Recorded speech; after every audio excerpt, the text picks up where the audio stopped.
July 20th, 2016.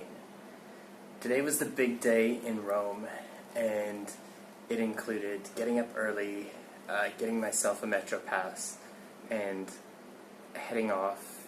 It was just after sunrise, and I checked out the Spanish Steps, first of all, which were actually under reconstruction. So I saw them, but they weren't everything that they were necessarily cracked up to be. So I just pretty much hopped back on the Metro, and then by then, I walked through a whole bunch of little places around there. That's right, yeah, I walked back to Trevi Fountain to see what it looked like without the thousands of tourists gathered around. And it was really quite beautiful, and so the sun was just starting to hit the fountains. Everything is a lot more magical without hordes of tourists. This much I have decided.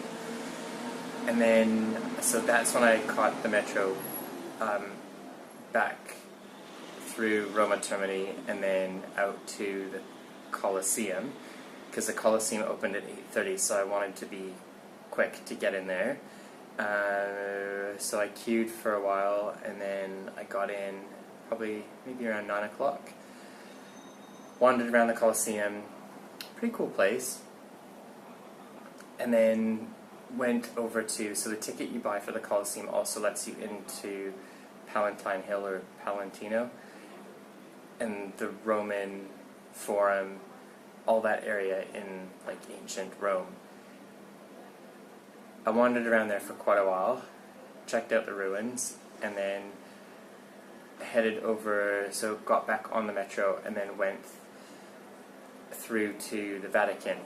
And then at the Vatican, I wanted to go into both the Sistine Chapel and to St. Peter's.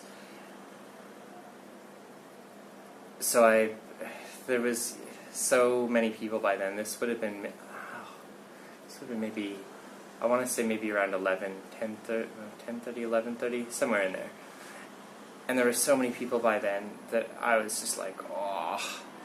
And the queue that said this way to the St. Peter's, I could see, like, because you have to go through a security check first, and then something else before you could actually get into St. Peter's. And I was like, oh, I don't want to wait for 2 hours to queue to get in.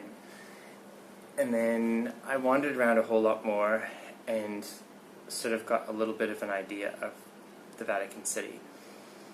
And when I was wandering around, I found this little sort of side entrance, I guess, and it said the Holy Door. And with my eyes I could trace where the Holy Door went, and it looked like it went into the church, like it would eventually get into the church. And there was no crowds.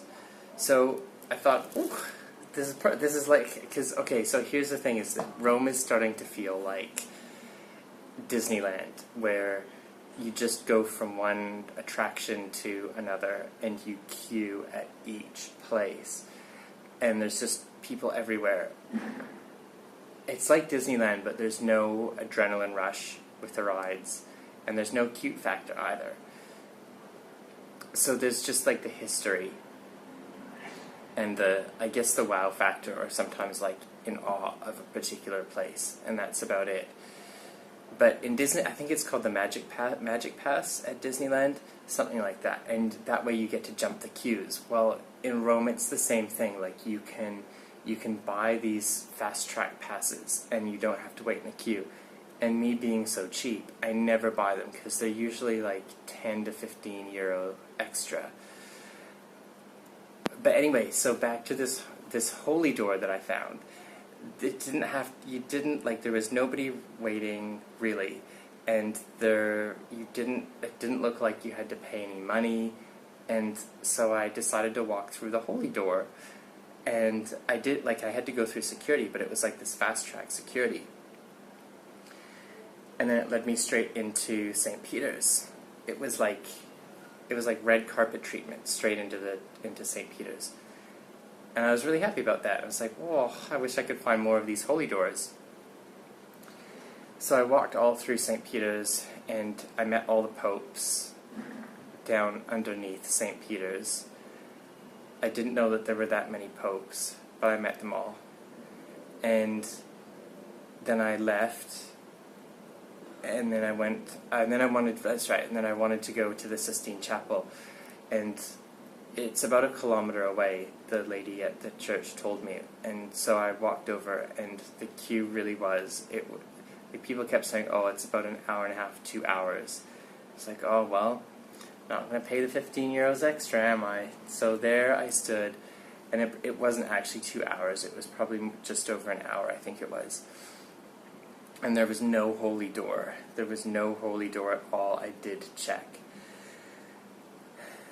And once you get in, you go through security again, and then you have to buy your ticket, and then you go through the Vatican Museum, and then at the end is the Sistine Chapel, and so it's like it was about 2 hours, over 2 hours from the start of me queuing to the time that I walked through the Sistine Chapel and then out. And I'm sure it's very beautiful, and I'm sure it's lovely, and the history of it, and the talent with everything, and the fact that it was done by famous people all the way through, and there really was so much to see, but it was just, I'm going to say it again, hordes of tourists. Like, you can't even stop. You're just funneled through different places, and the security guards actually tell you, like, you cannot stop. You have to keep going. And I get it, because there's so many people walking through that if you stop, like, nobody would be able to move. So you just keep walking through, and there's tour group after tour group after tour group, and then you get to Sistine Chapel and you see everything, but you're not allowed to make any noise. Oh, and I'm happy that because I knew about my shoulders, you're not allowed to show your shoulders when you're in the churches. So at St. Peter's and in the Sistine Chapel, I had my blue thingy that I put on over top because they told me that I had to. But I was happy because you're apparently not allowed to wear shorts either. You can't have anything that shows your knees. But they let me away with that, so I was okay. And then, so I got through it all, and I was so exhausted. I was so tired, because by the time I had walked through the Sistine Chapel, this had been like walking around and everything since almost sunrise. So it was a long, long, long, long time. And then so I came back to here, to the bed and breakfast, and then I had a little nap, and then I got up, and there's something else. Oh yeah, I had dinner. I had like a pre-dinner, I guess. I bought a whole bunch of food, and then I sat here and ate it. And then once I was feeling a little bit more rested, I headed back out for dinner. I had a really, really super fancy dinner. It was quite lovely. I had these little things that looked like strawberries, but they taste like strawberries, but they're not really strawberries. And all this seafood is really good. And then after that, walked all around through like squares and stuff, all around the old part of Rome, with all the squares, and everybody's out doing their happy thing, eating at like 11 o'clock, 12 o'clock at night. And all the like kids are playing in the square, and I'm like, man, it's midnight, like why are these people not sleeping? But and there's concerts and performances and all sorts of things, so it's quite a lively place. And so I'm happy that I stayed awake for all this, and had a wander around. I think there must have been other places that I checked out as well, because it was like an all day, aside from coming back and having a bit of a nap, it was all day out.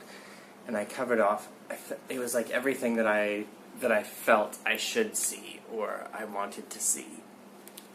I mean, I'm sure there's a lot more, but I'm pretty decided on leaving Rome tomorrow morning and heading up to Florence. I'll see what I feel like when I wake up tomorrow morning, if it's another day in Rome or off to Florence.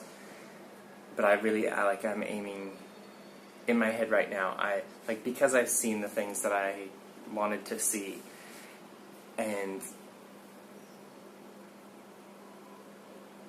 And I feel like I'm ready to move on to Florence. I'm pretty sure.